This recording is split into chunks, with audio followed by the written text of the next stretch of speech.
सरकार लाई है विद्यार्थियों के लिए डिजिटल लाइब्रेरी। बच्चों के उज्जवल भविष्य के लिए बिहार सरकार है सदा अग्रसर और तैयार। कक्षा 1 से कक्षा 12 तक की सभी पाठ्य पुस्तक पूरक सामग्री एवं वीडियो अब शिक्षा विभाग बिहार सरकार द्वारा विकसित पोर्टल पर है उपलब्ध।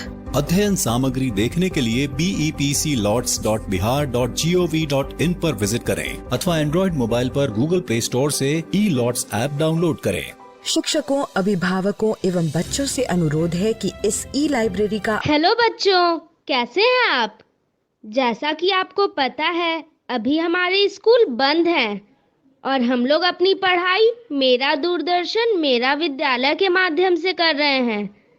इस कार्यक्रम में हम लोगों के लिए रोजाना शाम 4 बजे से 5 बजे क्लास 3 से 5 की पढ़ाई होती है, जहां हम मज़ेदार ढंग से अपनी पढ़ाई करते हैं और नई नई बातें सीखते हैं।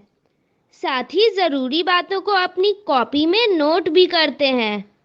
और यह सब होता है अपने मम्मी, पापा और घर के अन्य बड़ों के साथ बैठकर। तो तैयार है ना आज भी अपनी कॉपी और कलम के साथ? अब चलिए देखते हैं आज हम लोग क्या क्या सीखने वाले हैं। आज हिंदी की कक्षा में फिर खुलेगा कहानियों का खजाना और हम लोग देखेंगे एक कहानी जिसका नाम है बदली को मिला बदलू का साथ। फिर एक और अनेक में हम लोग एक वचन और बहुवचन को समझेंगे। उसके बाद खेलेंगे एक खेल सही क्रम। फिर चलेंगे अपने दोस्त गणित के पास और पढ़ाई करेंगे परिमाप की। उसके बाद खेलेंगे एक खेल कनेक्ट 10 और हल करेंगे अभ्यास के कुछ सवालों को।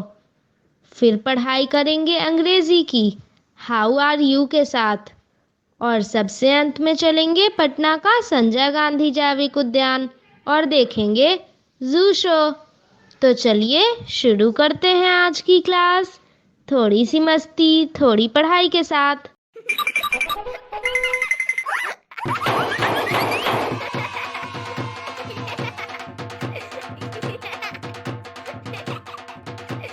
हेलो बच्चों, थोड़ी सी मस्ती और थोड़ी पढ़ाई के इस एपिसोड में आप सभी का स्वागत है। मैं आशा करती हूँ कि ये एपिसोड सभी बच्चे अपने माता पिता और अपने भाई बहन के साथ देख रहे होंगे, क्योंकि हमारा प्रोग्राम तो घंटे भर का ही है, पर घर पर मस्ती और पढ़ाई सब मिलकर करते रहेंगे तो बहुत मजा आएगा। क्यों, सही कह रही हूँ ना मैं? तो फिर चलिए शुरू करते हैं।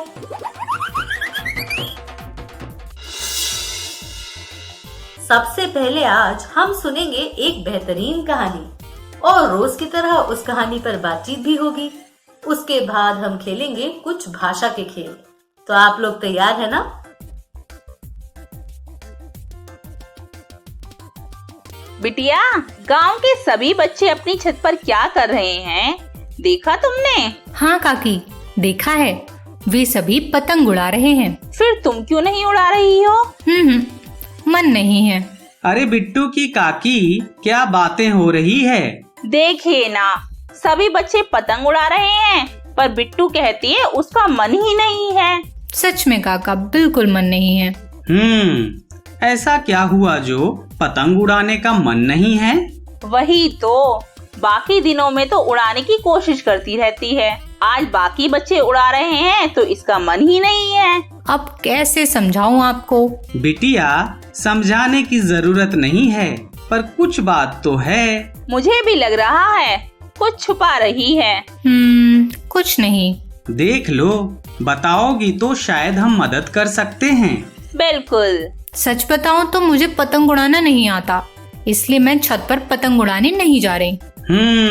अब समझा। पर बिटिया, इसमें कौन सी बड़ी बात है?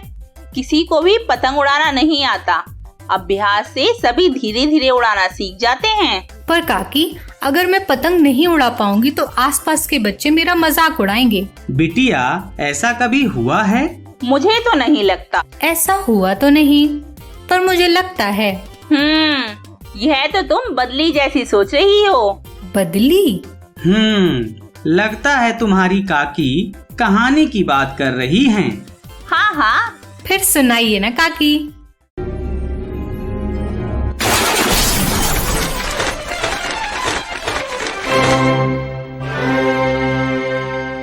अब आप सुनिए तृप्ति से कहानी। बदली को मिला बदलू का साथ। लेखन कुजहाली मनिकवेल। चित्रांकन अदिति दामले। अनुवाद सदाफ जाफर। प्रकाशन प्रथम बुक्स। साभार स्टोरी वीवर। क्या पर्दे के पीछे से झांकता वो नन्हा सा बादल आपको दिख रहा है? वो है बदली। वो छुप रही है। बदली का चेहरा तेज गुलाबी रंग का हो रहा है। वह पसीने से भीगी हुई है। वो कहीं ऐसी जगह छुपना चाहती है जहां कोई भी उसे देख ना पाए। क्या आपको पता है क्यों? वो जब भी अन्य बादलों की तरह बगीचे में तैरना चाहती है, बदली उल्टी लटक कर तैरने लगती है। कुछ भी कर ले, उफ, उल्टी लटक जाती है। बदली को दूसरे सारे बादल उसे घूरते हुए से लगते हैं। क्या वो मेरी ओर इशारा कर रहे हैं? क्या वो मुझ पर हंस रहे हैं? वो सरपट उड़ती हुई सीधा अपने घर जाती है। उसकी बहुत इच्छा थी कि वो बगीचे में तैरे, मगर अब वो बस कहीं छुपना चाहती है। बदली, तुम अंदर क्या कर रही हो? ये तो उसका चचेरा भाई बदलू है। बदली उसे कुछ नहीं बताना चाहती। वो उसका मजाक उड़ाएगा तो? फिर भी वो उसे बता ही देती है। बदलू मुस्कुराता है। जब मैं पहली बार बगीचे में गया था तो मैं भी तैर नहीं पाता था। मैं बस वहीं लटका रह जाता था। बदलू हंसा। मैं सोचता सब लोग मुझ पर हंस रहे हैं। मैं वहाँ से भाग जाना चाहता था। बदली को इन बातों पर बिल्कुल विश्वास नहीं हो रहा था। तुमने फिर किया क्या? उसने पूछा। मैं बस यही सोचता रहा कि मैं तैरना चाहता हूँ, और बहुत जल्दी मैं सब कुछ भूल गया। मैं बस तैरता रहा और मज़े करता रहा। बदलू बोला, आओ साथ में बगीचे में चलते हैं। बदली आश्वस्त नहीं है। अगर सारे बादलों ने उसका मजाक उड़ाया तो? हम साथ में तैरेंगे, बदलू ने समझाया। तुम बस तैरने और मस्ती करने के बारे में सोचो। बगीचे में बहुत सारे बादल हैं, मगर बदलू के साथ तैरने से बदली को अब बेहतर लग रहा है। वो उसके साथ उल्टा लटक कर भी तैर रहा है। बदली अब दूसरे बादलों के बारे में सोचना छोड़ चुकी है। वो बस तैरने और मस्ती करने के बारे में सोचती है। और फिर होता है कमाल। कुछ और बादल भी उनके साथ आ जाते हैं और उल्टा लटक कर तैरने लगते हैं। वो पूरी दोपहर साथ में बिताते हैं, वो भी उल्टे तैरते हुए। बदली खुशी से नारंगी, फिर पीली और फिर बैंगनी हो जाती है। बहुत खूब बिट्टू की काकी। तुम बताओ बिट्टू। समझ ही नहीं, अच्छे से समझ आ गया काकी। बहुत बढ़िया। जब अच्छे से समझ में आ गया है तो पहले पतंग उड़ाने चले या खेल खेलें? पतंग हम बाद में उड़ाएंगे। फिर क्या? पहले मेरे दोस्तों को कहानी से संबंधित प्रश्न दीजिए, फिर खेल खेलेंगे। अच्छी बात है। बच्चों, आप इन प्रश्नों के माध्यम से घर के सदस्यों के साथ कहानी पर बातचीत कीजिए। पहला प्रश्न है, बदली हमेशा छुपना क्यों चाहती थी? दूसरा प्रश्न है, बदली को ऐसा क्यों लगता था कि दूसरे बादल उसे इशारा कर रहे हैं? तीसरा प्रश्न है, बदलू क्यों मुस्कुराने लगा था? चौथा प्रश्न है, बदली खुशी से नारंगी, पीली, फिर बैंगनी क्यों हो गई थी? पांचवा प्रश्न है, आपको कब लगता है कि आपके दोस्त आपका मजाक उड़ा रहे हैं? आप लोगों की नोकझोंक शुरू हो उससे पहले मैं ही खेल करवा देती हूँ। अरे वाह बिट्टू, तुम तो बड़ों जैसी बातें करने लगी हो। बिट्टू, आगे तुम्हारे काका बोलना शुरू करें उससे पहले खेल शुरू कर दो। बिल्कुल काकी। दोस्तों, शुरू करते हैं खेल जिसका नाम है एक और अनेक। चलिए खेलते हैं इस खेल को। एक भुजा, अनेक भुजाएं। एक कक्षा, अनेक कक्षाएं। एक अनेक तारे। एक घड़ी, अनेक घड़ियां। एक वचन और बहुवचन शब्दों को पहचान कर क्लिक करें। हमें एक वचन और बहुवचन शब्दों को पहचान कर क्लिक करना है। भुजा एक, कक्षाएं, एक होती है कक्षा तो कक्षाएं हुई अनेक। तारे, तारा एक, तारे अनेक। घड़ियां अनेक। That's right. अरे वाह, अब बढ़ते हैं आगे। एक गुड़िया, अनेक गुड़िया। एक अनेक धाराएं। एक कप, अनेक कपड़े। एक अनेक रातें। गुड़िया अनेक। धारा एक, कपड़ा, कपड़े अनेक, कपड़ा एक। रातें अनेक। चलिए देखते हैं क्या हमने सही किया है या नहीं। That's right. अरे वाह, हमने तो बिल्कुल सही किया। अब बढ़ते हैं आगे। एक किताब, अनेक किताबें। एक भेड़िया, अनेक भेड़िए। एक अनेक आवाजें। एक टुकड़ा, अनेक टुकड़े। किताब एक तो किताबें हुई अनेक, यह बिल्कुल सही है। भेड़िए, भेड़िया एक, भेड़िए अनेक। आवाजें अनेक, टुकड़ा एक। क्यों बच्चों, मैंने बिल्कुल सही किया है ना? क्या कहा? बिल्कुल। तो लीजिए अब देखते हैं कि हमने सही किया या नहीं। That's right. अरे वाह, खेल हुआ समाप्त, पर अभी तो बहुत कुछ सीखना बाकी है। क्यों बच्चों, क्या कहना है आपका? क्यों ना इस खेल को फिर से खेला जाए? एक वस्तु, अनेक वस्तुएं। एक कोयल, अनेक कोयलें। एक भेड़िया, अनेक भेड़िए। एक ताला, अनेक ताले। वस्तुएं अनेक। कोयल एक, भेड़िया एक, ताले अनेक। That's right. एक कविता, अनेक कविताएं। एक घंटा, अनेक घंटे। एक चीन, अनेक चींटियां। एक भैंस, अनेक भैंसें। कविता एक तो कविताएं हुई अनेक। घंटा अनेक नहीं, घंटा होता है एक। चींटियां अनेक, भैंसे अनेक। That's right.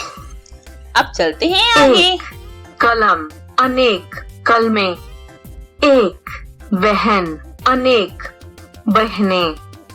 एक कली, अनेक कलियां। एक डाली, अनेक डालियां। कलम एक, बहन एक, कलियां, कली एक, कलियां अनेक, डालियां अनेक। That's right. अरे वाह, अब बढ़ते हैं आगे। एक कुर्ता, अनेक कुर्ते। एक तौलिया, अनेक तौलिए। एक सेना, अनेक सेनाएं। एक लालटे, अनेक लालटेनें। कुर्ता, कुर्ते अनेक तो कुर्ता हुआ एक। तौलिया एक, सेना एक, लालटेने अनेक। That's right. एक चील, अनेक चीलें। एक तोता, अनेक तोते। एक साइकिल, अनेक साइकिलें। एक पाठशाला, अनेक पाठशालाएं।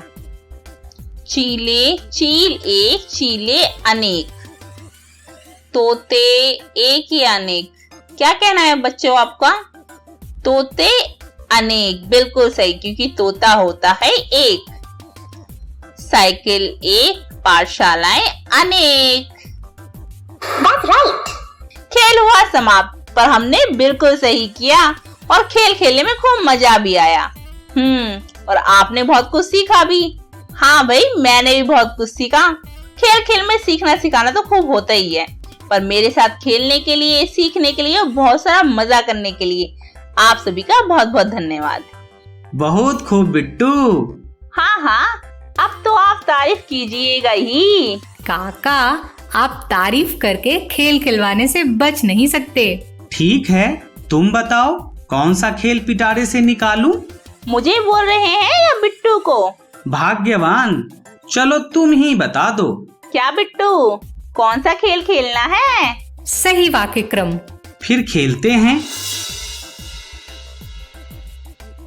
दोस्तों, शुरू करते हैं खेल जिसका नाम है सही वाक्य क्रम। चलिए खेलते हैं इस खेल को। शब्दों को आगे पीछे कर सही वाक्य बनाएं। हमें शब्दों को आगे पीछे करके सही वाक्य बनाने हैं। तो सभी दोस्त कल को लेके आते हैं सबसे आगे। कल सभी दोस्त मेले में जाएंगे। देखते हैं क्या हमने सही वाक्य बनाया है या नहीं। That's right. अब बढ़ते हैं आगे।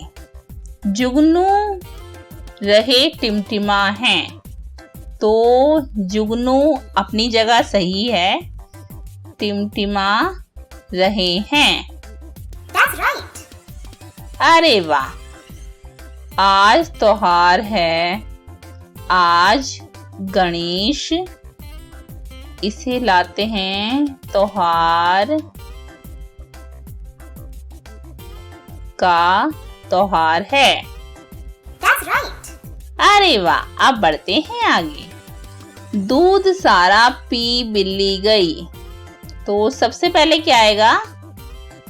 बिल्ली सारा दूध पी गई।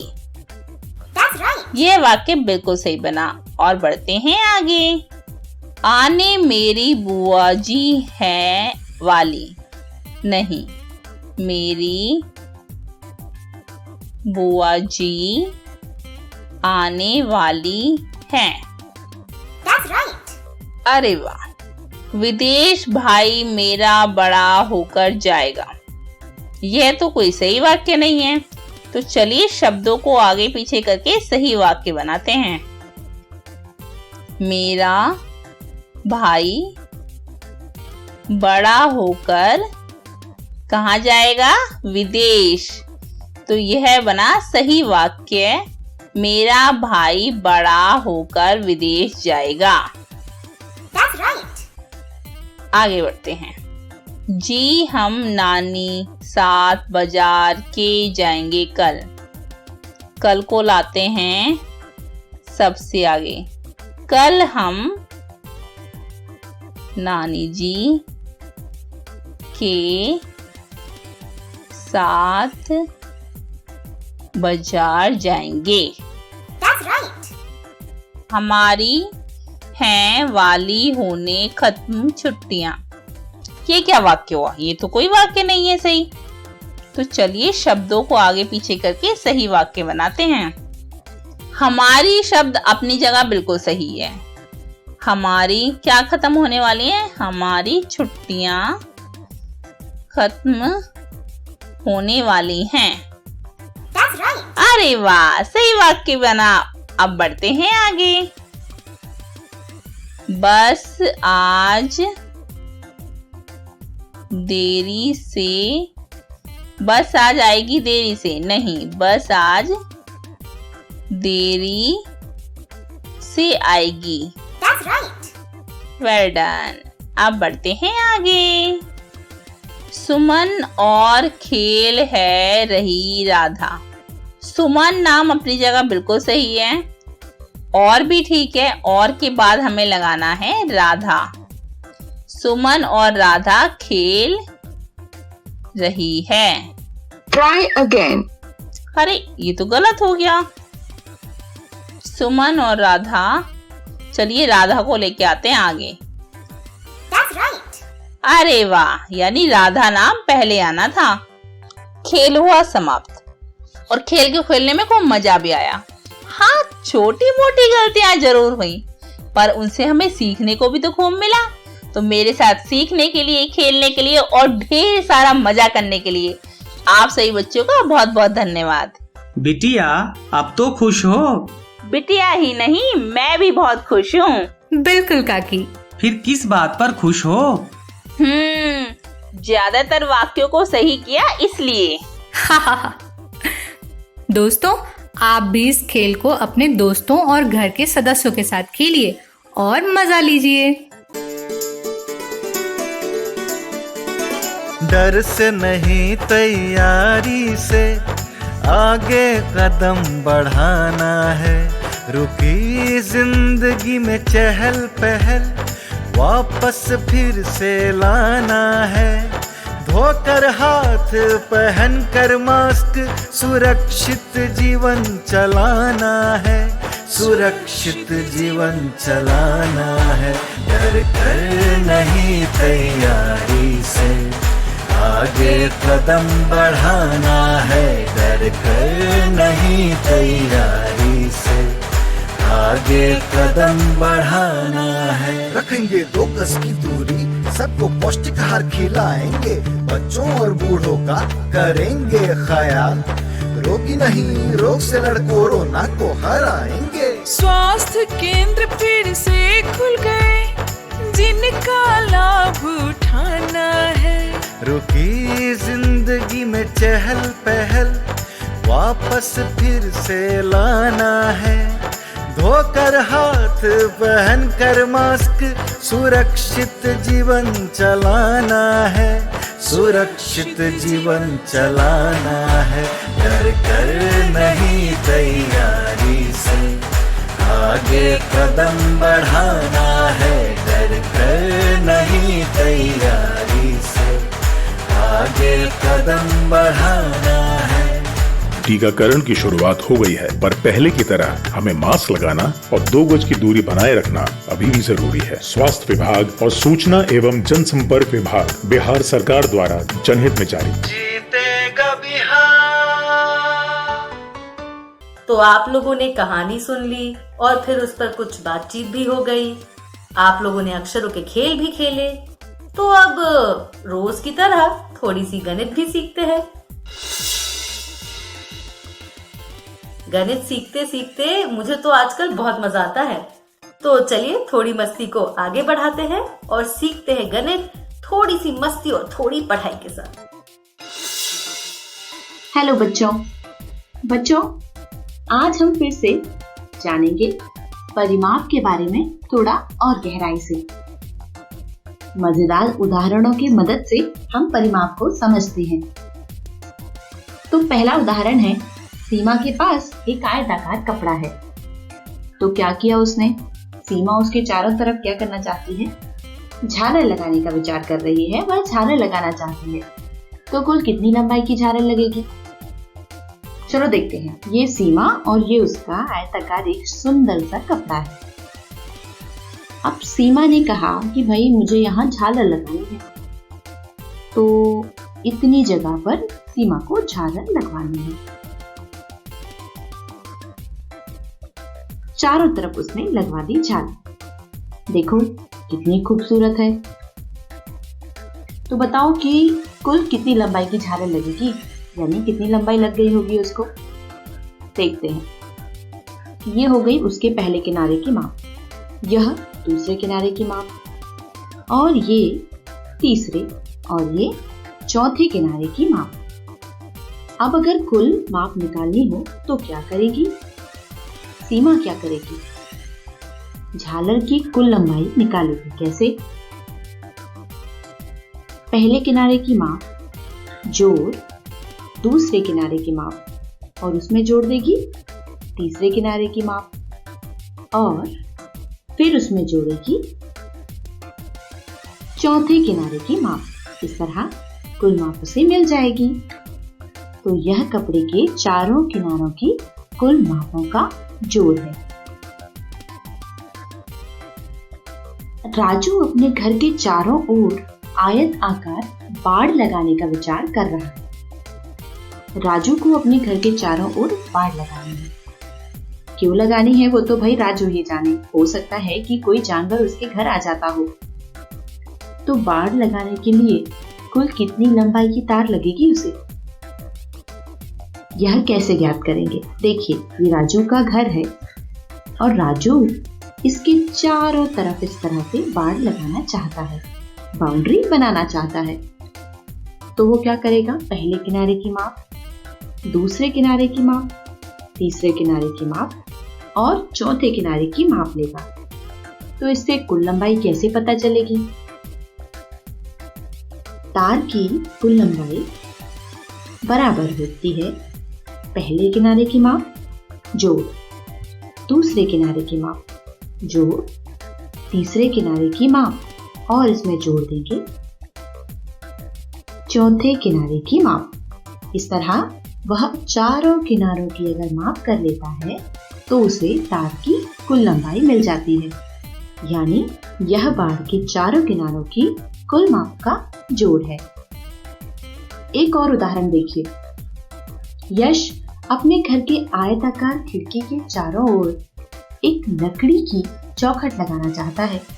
तो लकड़ी की चौखट की कुल लंबाई कितनी होगी? तो भाई ये है आयताकार खिड़की और इसके चारों तरफ उसे चौखट लगानी है। ये हो गई उसकी पहले किनारे की माप, यह दूसरे, यह तीसरे और यह चौथे किनारे की माप है। अब लकड़ी की चौखट की कुल लंबाई कितनी होगी? तो पहले किनारे की माप जोड़ दूसरे किनारे की माप, उसमें जोड़ देते हैं तीसरे किनारे की माप और उसमें जोड़ लेते हैं चौथे किनारे की माप। तो यह कपड़े के चारों किनारों की कुल मापों का जोड़ है। अब एक और उदाहरण देखिए। एक खरगोश आयताकार खेत का पूरा चक्कर लगाता है, तो उसने कितनी दूरी तय की होगी? यह एक आयताकार खेत है। खरगोश यहाँ से चक्कर लगाना शुरू करता है और धीरे धीरे एक किनारे पर पहुंचता है, फिर थोड़ा रुककर दूसरे किनारे का चक्कर लगाता है, फिर थोड़ा रुकता है, फिर घूमकर सीधा चलता है और तीसरे किनारे पर रुककर फिर चौथे किनारे पर रुक जाता है, यानी वह अपनी जगह पर वापस आता है। तो बताना है हमें कि उसने कितनी दूरी तय की। कैसे पता करेंगे? देखिए, यह पहले किनारे की माप होगी, यह दूसरे किनारे की माप होगी, फिर खरगोश कहाँ पहुंचा था? यहाँ, तो यह तीसरे किनारे की माप और अंत में खरगोश यहाँ आया, तो यह हुई चौथे किनारे की माप। तो खरगोश द्वारा तय की गई कुल दूरी बराबर पहले किनारे की माप जोड़ दूसरे किनारे की माप जोड़ तीसरे किनारे की माप जोड़ चौथे किनारे की माप। तो यह खेत के चारों किनारों के कुल मापों का जोड़ है ना आसान? इसी तरह के और मजेदार सवालों के साथ हम फिर मिलते हैं। तब तक अपना ख्याल रखिए। Bye bye.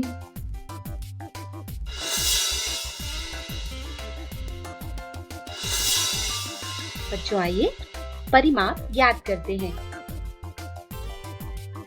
तो आप आयत के परिमाप के बारे में तो पहले ही बहुत कुछ जान चुके हैं। अब हम सवाल से अभ्यास करेंगे। सवाल है कि एक आयताकार तस्वीर की लंबाई 30 सेंटीमीटर है और चौड़ाई 12 सेंटीमीटर है। तो तस्वीर की परिमाप ज्ञात कीजिए। तो ये रही तस्वीर जिसकी लंबाई है 30 सेंटीमीटर और ये चौड़ाई यह 12 है। क्योंकि आयताकार वस्तु है इसलिए लंबाइयां बराबर होंगी, मतलब इस तरफ भी लंबाई 30 सेंटीमीटर और चौड़ाई भी बराबर, तो चौड़ाई 12 सेंटीमीटर। तो हमें ज्ञात क्या करना है? तस्वीर की परिमाप। और तस्वीर का परिमाप है क्या? क्योंकि तस्वीर आयताकार है इसलिए बराबर होगा आयत के परिमाप की, और इसलिए क्योंकि आयत का परिमाप होता है 2 गुना लंबाई धन चौड़ाई, तस्वीर का परिमाप होगा 2 गुना 30 धन 12, क्योंकि लंबाई 30 है और चौड़ाई 12 है। और क्योंकि लंबाई और चौड़ाई सेंटीमीटर में है, इसलिए सेंटीमीटर लिखा। अब तस्वीर का परिमाप बराबर 2 गुना 30 और 12 को जोड़ने पर 42, तो 42 सेंटीमीटर। अब तस्वीर का परिमाप होगा 42 का 2 गुना, यानी 84 सेंटीमीटर। तो इस तरह हमें तस्वीर का परिमाप मिला 84 सेंटीमीटर। अगला सवाल, एक आयताकार स्केल की लंबाई है 15 सेंटीमीटर और चौड़ाई 2 सेंटीमीटर है, तो स्केल की परिमाप ज्ञात कीजिए। ये आयताकार स्केल है जिसकी ये क्या है, ये है लंबाई जो है 15 सेंटीमीटर और यह चौड़ाई यह 2 सेंटीमीटर है।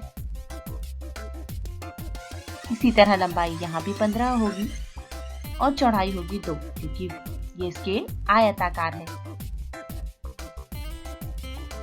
अब इसे हल करेंगे तो स्केल की परिमाप ज्ञात करनी है और स्केल की परिमाप आयत की परिमाप के बराबर है। तो यहाँ आयत के परिमाप का सूत्र 2 गुना लंबाई धन चौड़ाई, तो 2 गुना 15 धन 2, 15 लंबाई चौड़ाई 2, इसलिए 15 धन 2। अब 2 गुना 15 और 2 जोड़ने पर 17 सेंटीमीटर, इसलिए स्केल की परिमाप बराबर 17 दूनी 34 सेंटीमीटर, तो स्केल की परिमाप 34 सेंटीमीटर है।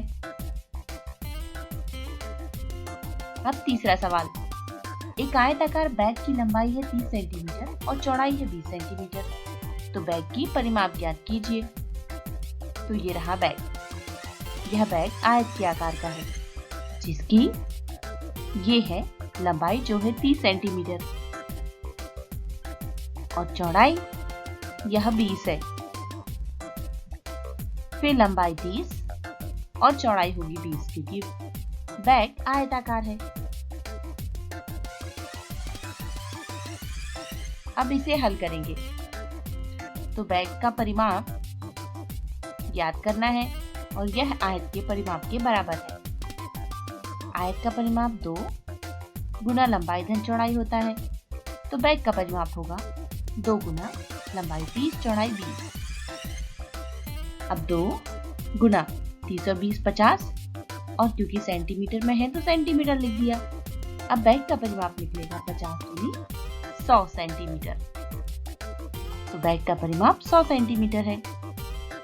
तो परिमाप के इसी तरह के सवालों के साथ हम फिर मिलेंगे। तब तक अपना ख्याल रखें। Bye bye.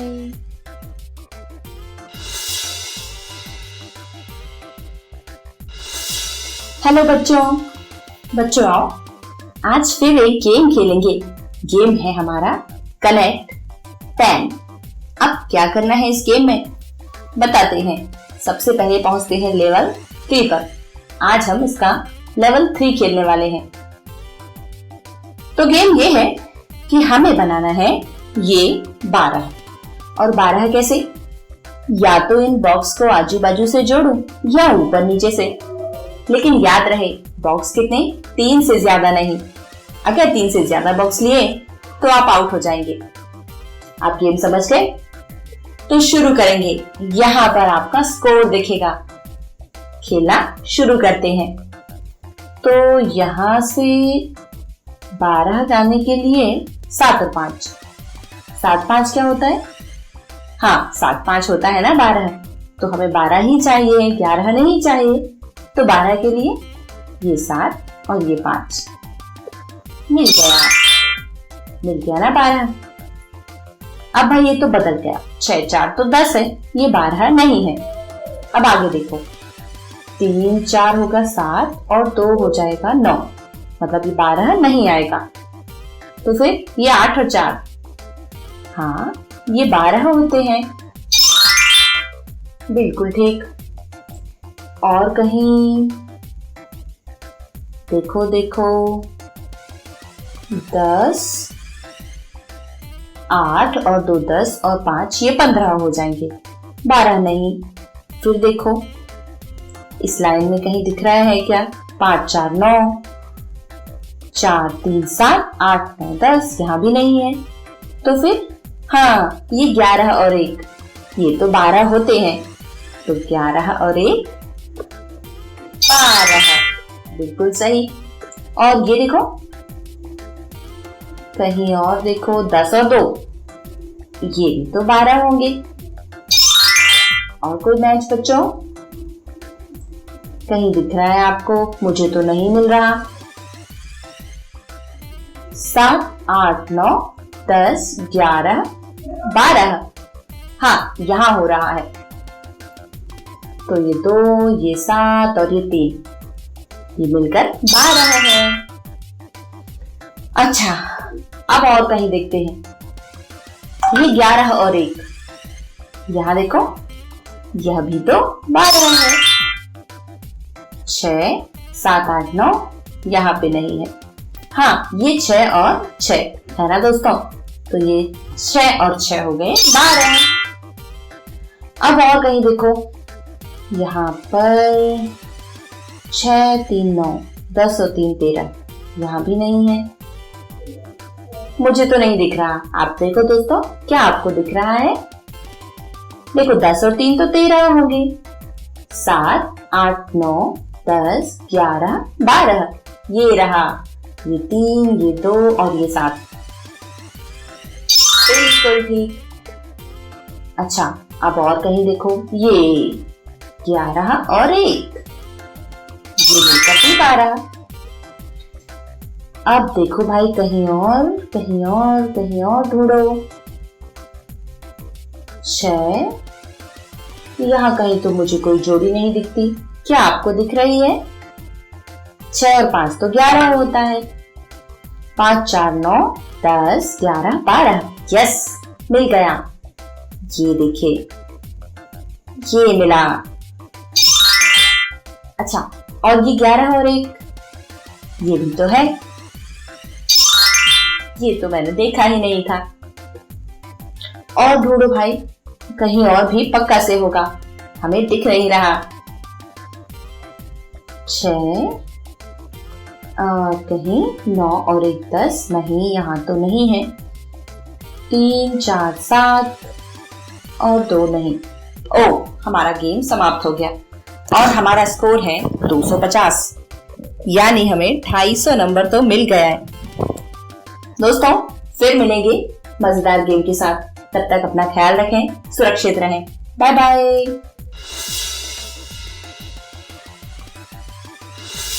अभ्यास के लिए सवाल।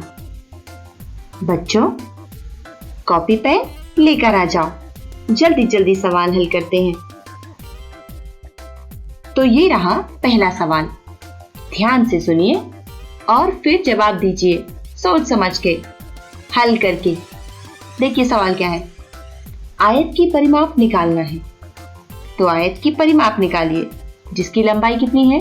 13 सेंटीमीटर तथा चौड़ाई है 7 सेंटीमीटर। आपको क्या करना है? परिमाप निकालना है। लंबाई 13, चौड़ाई 7। ध्यान रखिए।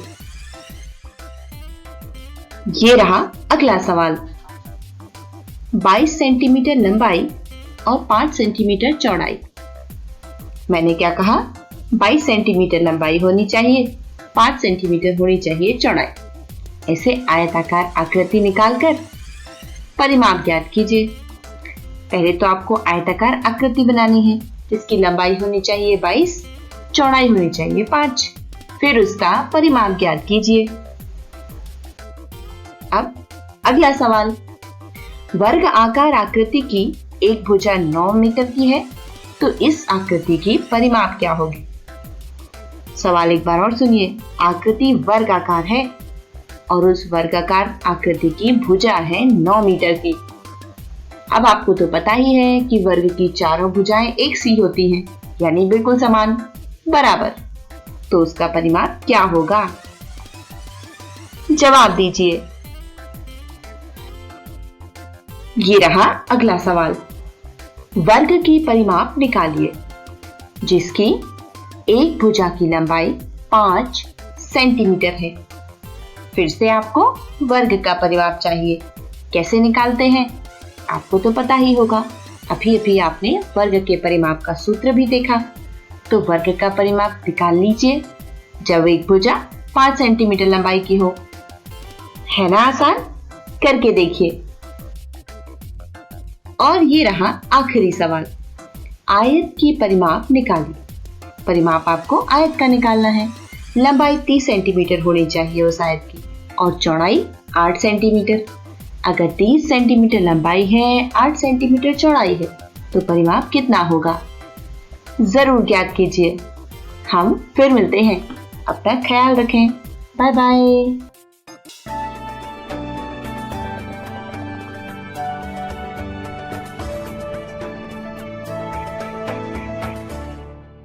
दोस्तों, आज का वीडियो बनाया है प्रथम इन्फोटेक फाउंडेशन ने। इस वीडियो में हम अपनी भावनाओं को अंग्रेजी में कैसे व्यक्त करते हैं यह सीखेंगे। How are you? Hi children. Today we are going to learn how to express your feelings. Let's talk about Priya. How are you, Priya? I'm fine. Priya breaks up a cup. I'm sad. Children, when you do something wrong, you feel sad. Priya climbs a hill. I'm tired. When you walk or climb for a long time, you are tired. Priya gets a bicycle. I'm happy. Children, when you get something which you want, you feel happy. Priya's friend pushes her. I'm angry. Children, when someone hurts you, you are angry. Priya has to go out in the dark. I'm scared. When you are afraid of something, you feel scared. Priya watches TV at night. I'm sleepy. We feel sleepy at night. Now let's see some expressions and guess how they are feeling. How's Priya feeling? She's feeling sad. She is sad. How's Sumit? He's happy. How's Rohan? He's angry. Very good, children.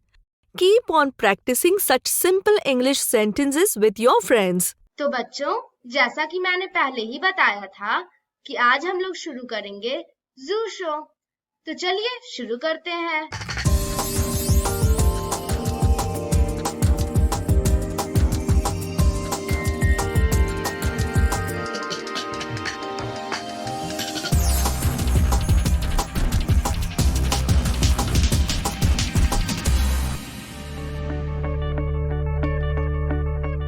Sanjay Gandhi जैविक उद्यान जू outreach programme में आज हम जिस पक्षी के बारे में बात करेंगे वो हिमालयन ग्रिफिन है, जिसे लोग बड़ा गिद्ध भी कहते हैं। ये एक बड़े आकार का फीके पीले रंग का गिद्ध होता है जो सारे हिमालयी क्षेत्र में पाए जाते हैं।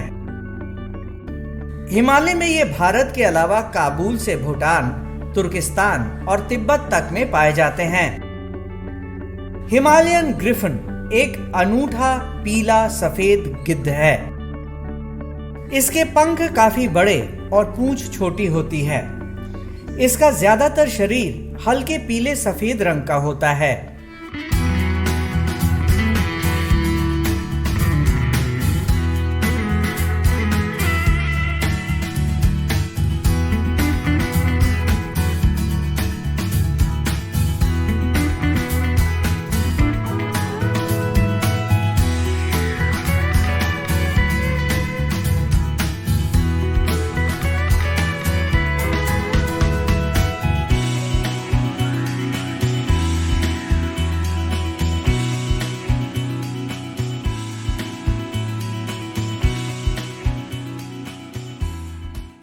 इन्हें हिमालय में 1200 से 5000 मीटर तक की ऊंचाई पर देखा जा सकता है।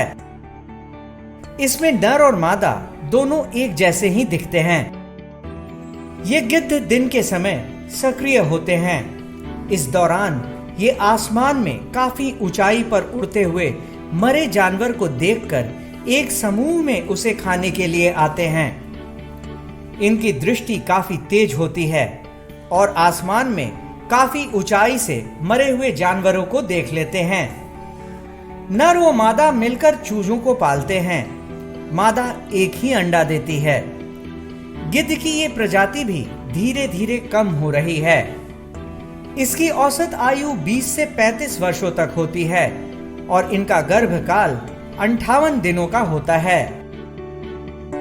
ये इसलिए भी इम्पोर्टेंट है क्योंकि इनको नेचुरल स्कैवेंजर कहा जाता है। ये स्कैवेंजिंग का काम करते हैं। जो भी कार्कासेस हैं या वाइल्ड में हो या लाइव स्टॉक के होते हैं, उसको ये स्कैवेंजिंग करके खाते हैं, जिसके कारण नेचर हमेशा क्लीन बना रहता है। काफ़ी बड़े होते हैं, लगभग इनका जो हाइट होता है वो 3.5 फीट तक पहुंच जाता है। ये लगातार नहीं उड़ सकते हैं, लेकिन ये काफ़ी ऊंचाई तक उड़ते हैं। जो इनका मैक्सिमम अल्टीट्यूड है जिस पे ये फ्लाई करते हैं, जो मिनिमम अल्टीट्यूड मतलब इससे ऊपर ही उड़ेंगे, ये लगभग 1200 मीटर है। इसके ऊपर ही ये ज़्यादा पाए जाते हैं। ये फरवरी मार्च में एग लेइंग प्रारंभ करते हैं और जो इनका क्लच साइज है ये 1 से 2 तक का ही होता है, काफ़ी छोटा होता है और उसे एक बच्चा निकलता है जो नेस्टिंग करते हैं। इनके पेरेंट्स काफ़ी अच्छे से नेस्टिंग करवाते हैं। उसके बाद ये लगभग 5 से 6 महीना रहने के बाद वो उनसे सेपरेट हो जाते हैं। पटना जू में इन्हें चिकन दिया जाता है खाने में और ये लगभग 1.5 kg चिकन एक वल्चर को दिया जाता है। और जो इनका मॉर्फोलॉजी है, जो इनका फिजिकल फीचर्स हैं, उसमें जो पिकुलरिटी है, उनके लेग के पास में हेयर का टफ्ट पाया जाता है और गर्दन के पास भी वाइट कलर का एक पैच होता है। हिमालयन ग्रिफन का जो IUCN स्टेटस है वो नियरली थ्रेटेंड है और इनके पॉपुलेशन में उतना ज़्यादा डिक्लाइन नहीं आया है जो और वल्चर्स में आया है। और जो स्टडीज़ है, साइंटिफिक स्टडीज़, उसके थ्रू ये पता चला है कि जो भी वल्चर में रिसेंट डिक्लाइन पॉपुलेशन में हुआ है, उसका मेन रीज़न है जो एनिमल कार्कासेस हैं, जो लाइव स्टॉक के कार्कासेस हैं, उसमें पाया जाने वाला एक केमिकल डिक्लोफेनाक जो as a pain killer use किया जाता है और मरने के बाद भी उनके बॉडी में इसका रेसिड्यूज पाया जाता है और इसे कंजम्पशन के बाद वल्चर जो इसे खाते हैं तो उनके बॉडी में चला जाता है और धीरे धीरे एग ले करते हैं। उसका सेल काफ़ी कमज़ोर होता है, उससे प्री मैच्योर हैचिंग हो जाता है बर्ड्स का और उनका डेथ होने लगता है। और प्रोलॉन्ग्ड डिक्लोफेनाक को खाने से वल्चर्स हैं, उनके लीवर और अनवाइटल ऑर्गन्स में भी डिजेनरेशन होता है, जिसके कारण उनका समय से पहले डेथ हो जाता है। गिद्ध के बाद हम जिस चिड़िया के बारे में बात करेंगे वो चील यानी काइट है। ये बेहद चतुर और फुर्तीले होते हैं। इनके शरीर के ऊपरी हिस्से का रंग भूरा और आंख के पीछे एक काला धब्बा और बाहर का पंख हल्के काले रंग का होता है।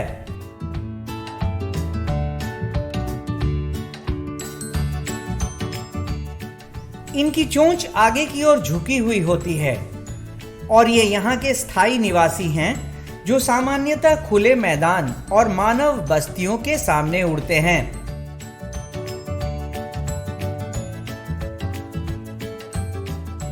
ये शिकारी पक्षी होते हैं जो ऊपर से ही अपने भोजन की तलाश करते हैं और जब इन्हें अपना भोजन दिख जाता है तो बहुत तेजी से उस पर झपट्टा मारकर लेकर उड़ जाते हैं। ये सर्वभक्षी होते हैं जो छोटे पक्षी, चूहे और मरे हुए जानवर खाना पसंद करते हैं।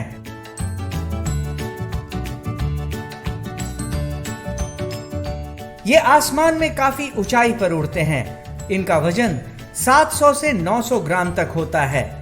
ये 2 साल के बाद प्रजनन योग्य हो जाते हैं और मादा चील 30 दिन के बाद एक बार में 1 से 30 अंडे देती है।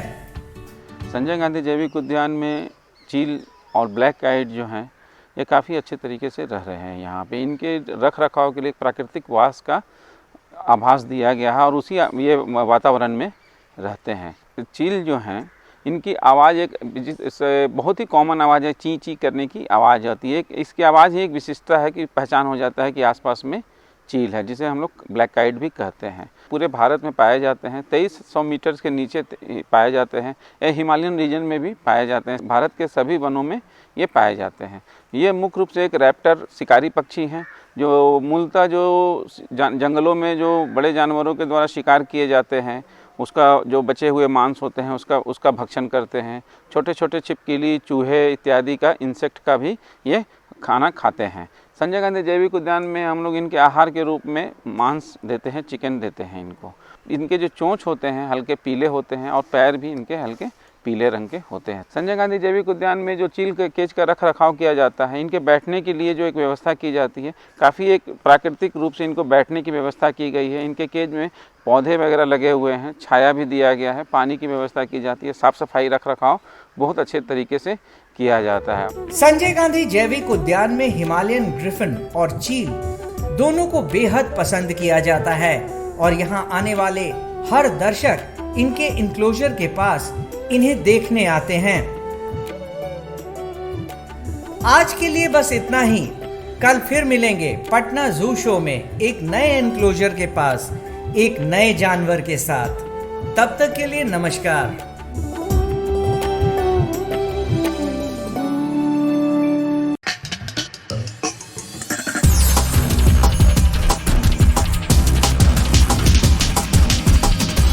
तो आशा करती हूँ बच्चों आज के एपिसोड में आपने जरूर कुछ नया सीखा होगा। तो घर पर रहें, पढ़ते रहें, बढ़ते रहें। मिलते हैं अगले एपिसोड में। बाय बाय बच्चों।